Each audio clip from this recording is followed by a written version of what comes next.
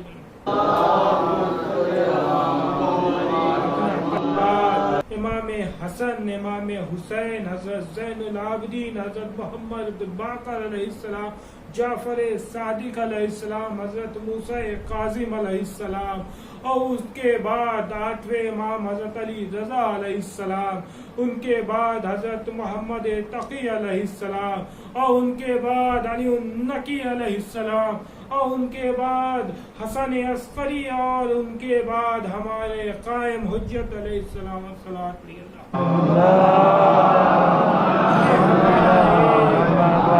سلسلہ ہے جو یہ سلسلہ جا کر شہزادی کونین اور شہزادی کونین سے رسول خدا تک ملتا ہے، اور رسول خدا سے خدا بند عالم تک ملتا ہے، یعنی الہی سے ایک راستہ سیدھا چلا آ رہا ہے۔ اب اس سیدھے راستے کو جو پکڑے رہے گا وہ صراط المستقیم پہ چلتا نظر آئے گا۔ اب جو اس راستے سے بھٹک گیا وہ صراط المستقیم سے بھٹک گیا۔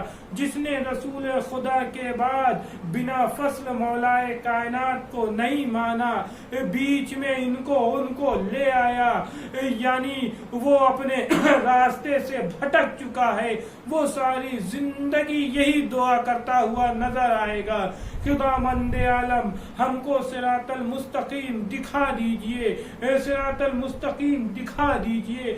لیکن وہ اس دنیا سے چلا جائے گا، لیکن اس کو کبھی صراط المستقیم نہیں مل سکتی، کیونکہ اس نے یہ ایک سیدھے راستے کو چھوڑ کے بیچ میں کوئی اور کو شامل کر لیا ہے۔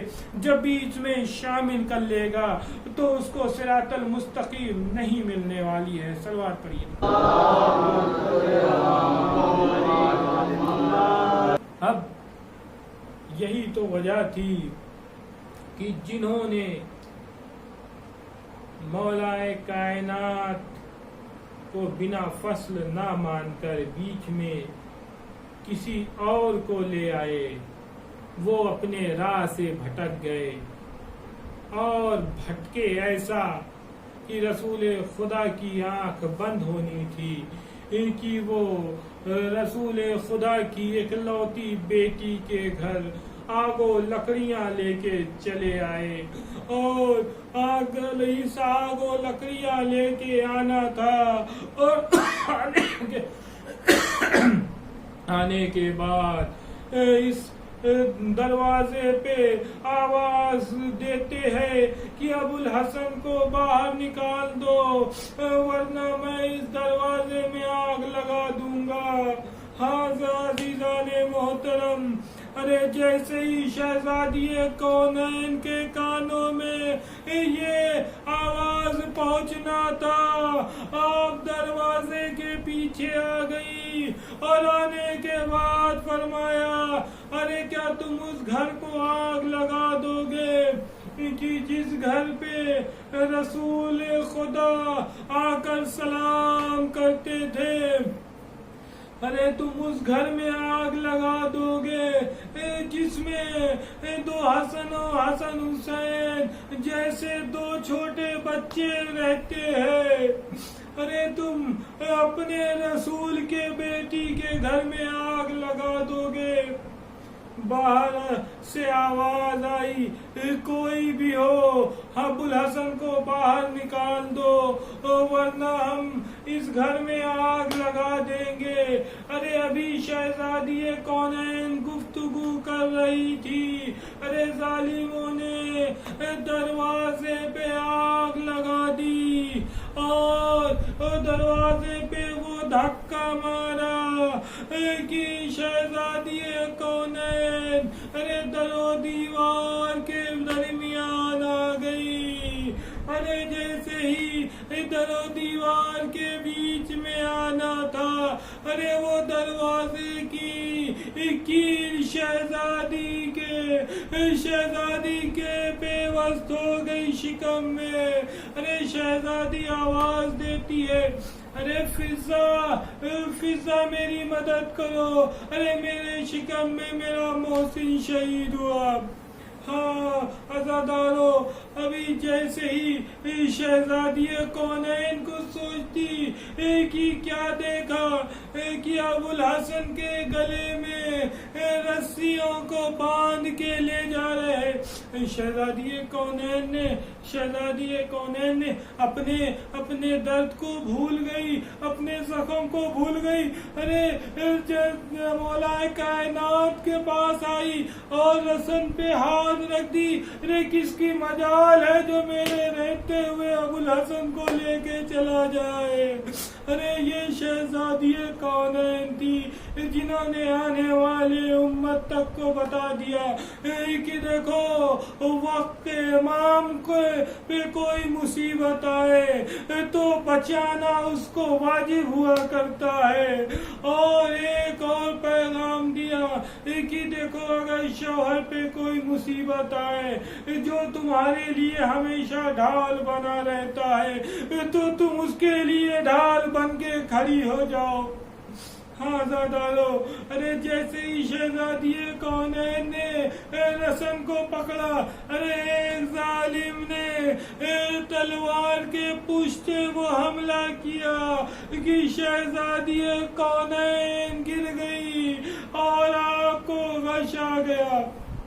اب جیسے ہی غش سے آنکھیں کھولی، کیا دیکھا؟ ابو الحسن کو لے کے جا چکے ہیں دربار میں۔ شہزادی کونین نے جناب فضا کا سہارا لیا اور دربار میں آ کے آواز بلند کیا کہ اے ظالموں، ابو الحسن کو آزاد کر دو ورنہ میں اپنے سر کے بال کو آزاد کر دوں گی۔ ابھی شہزادی کونین نے اپنے بال کھولے نہیں تھے، صرف آواز دی تھی۔ اس شہزادی نے کہا تھا ارے کی مسجد کی دیوار اتنی بلند ہوئی کہ ایک ہاتھی بھی نیچے سے گزر جائے۔ ارے جیسے ہی لوگوں نے دیکھا مولا کائنات کو آزاد کر دیا۔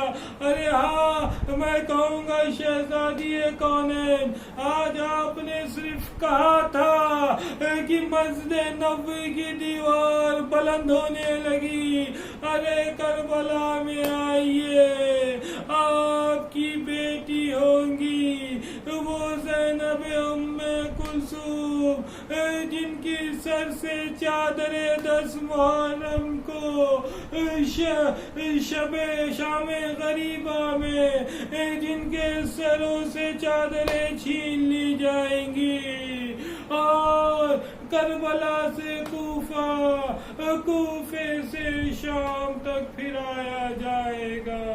انا للہ و انا الیہ راجعون، رضن بقضاء تسلیما لامرہ۔ اللہم صلی علی محمد وعلی محمد، اللہم صلی علی محمد وعلی محمد، اللہم صلی علی محمد وعلی محمد۔ بسم اللہ الرحمن الرحیم۔